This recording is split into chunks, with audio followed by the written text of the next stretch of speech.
Out of all the major 3D Zelda games over the years, no title has ever been more polarizing than Skyward Sword. Originally released in 2011 on the Wii, the game was the hotly anticipated follow-up to Twilight Princess. But while Twilight utilized a bit of waggle here and there, Skyward Sword will be built from the ground up with the Wii in mind, and more specifically, its Motion Plus attachment for its controls. While there was certainly a lot that Skyward did right back then, the game was marred with a lot of niggling issues that prevented it from being a true masterpiece. Skyward Sword's purpose was to introduce not just the definitive origin story, but also reinvent how people approach the series itself. This would become more prevalent with Breath of the Wild several years later. While a lot of praise can be given to the game's design, characters, and story, the same can't be said for elements such as your companion, which gave Navi a run for her money in regards to annoyance, but even the controls ended up being temperamental.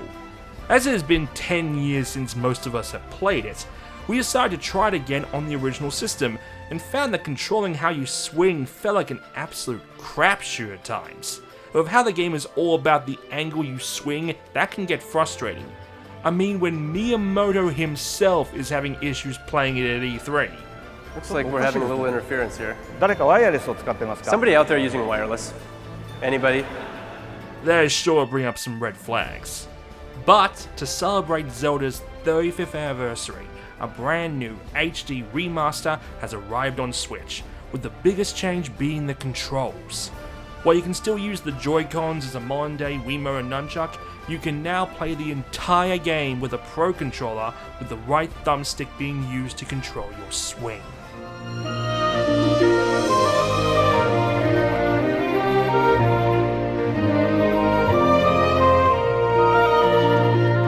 Skyward Sword is set high above the clouds of the floating island Skyloft. Link and Zelda are childhood friends training at the Knights Academy with their giant bird partners called Loftwings. After successfully becoming a knight, the two embark on a peaceful fight together before being separated by a freak storm. That night, Link meets the spirit Fi, who prophesies he is destined to embark on a sacred quest to the surface, forge the Master Sword, and save Zelda from the evil Emperor Girahim and the forces of darkness. Skyward HD attempts to iron out many of the nagging issues that plagued the original on Wii. One of the first issues is the inability to skip ahead. Whether it was cutscenes going too long or Fi's exposition dragging out, you essentially had to endure everything at the game's own pace. Thankfully, common sense has prevailed and you're able to skip most cutscenes and fast forward text like you could in previous titles. That means you're able to sail through the introduction and get to the surface faster than ever before. A decade ago, it was believed that Skyward Sword needed Motion Plus, but we can clearly see that wasn't the case. The new Pro Controller scheme works amazingly well. Even moves like spin, stab, and final blow are easily executed. However, in the heat of combat, you can still find that right direction wasn't delivered, and the odd crapshoot still happens, but it was still far more reliable than Motion Plus. One of the big new features in Skyward Sword was the inclusion of a stamina meter. Instead of letting Link roll all over the place, you can now hold down a button which will let him sprint.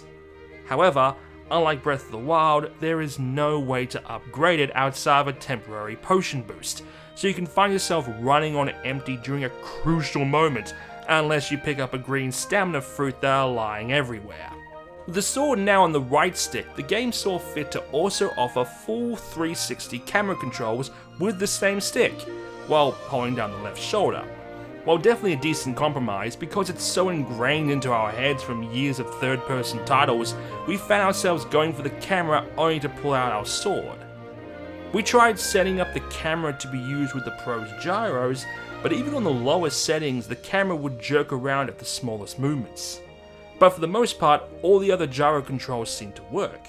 They're just selective in what they actually use it for. You can aim your slingshot and clawshot with them, but you can't steer your Loftwing or Beetle with them, which is weird as you can aim it with the gyros. While we did stick with the Pro Controller for most of our playthrough, we did give the Joy-Cons a try as well. For the most part, it works. You can even pilot your Loftwing with them. Vertical and horizontal strikes are done with a quick flick, but we found ourselves having to exert more getting diagonal and stab attacks to register properly. We actually found the gyro camera controls work much better here, but you can only enable them with the sword controls moved to the right stick, essentially rendering the need for Joy-Cons almost useless.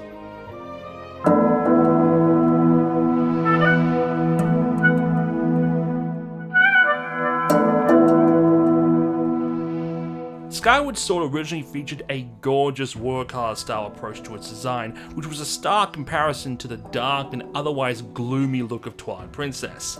The design was helped with the Wii's limitations, which made the effects when it came to draw distance that much more appealing. The HD Switch version, on the other hand, while looking amazingly detailed and running at twice the speed at 60 FPS, has also wiped away a lot of the charm, with the Warcraft style feeling diluted. The game also has one of the most diverse and creative range of dungeons and bosses in the entire Zelda series, with weapons like the remote-controlled beetle, gust bellows, and the whip giving us incredibly creative puzzles to solve and bosses to fight. However, it seems the difficulty hasn't been adjusted for the new control styles, so a boss we found particularly insufferable 10 years ago was vanquished this time like a breeze. We're also accompanied by a large range of colourful characters that have some serious emotion about them, especially the flamboyant big baddie of the game, Girahim, who chewed through the scenery every moment he was on screen. Playing through Skyward HD on Switch, we felt less frustrations than we did 10 years ago. While there was nothing inherently wrong with the original game, we found ourselves breezing through everything at a much more efficient speed. We weren't getting bogged down with Fia and her dry exposition and the temperamental Wii controls.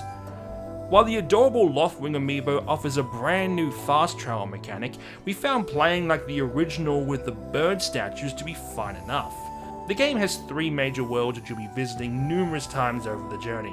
While it's been argued that this is more repetitive than other Zelda games, we personally found it to be a much more intimate affair. Plus, you have plenty of gratitude crystals and goddess chests to keep you busy around Skyloft.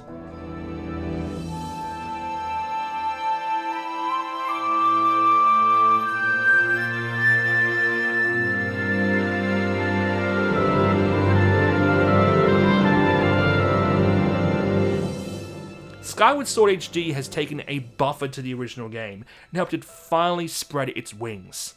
Anyone who felt frustrated with the controls, the characters, or just the overall slog of the original could find themselves finally enjoying what really is a deserving entry into the Zelda series.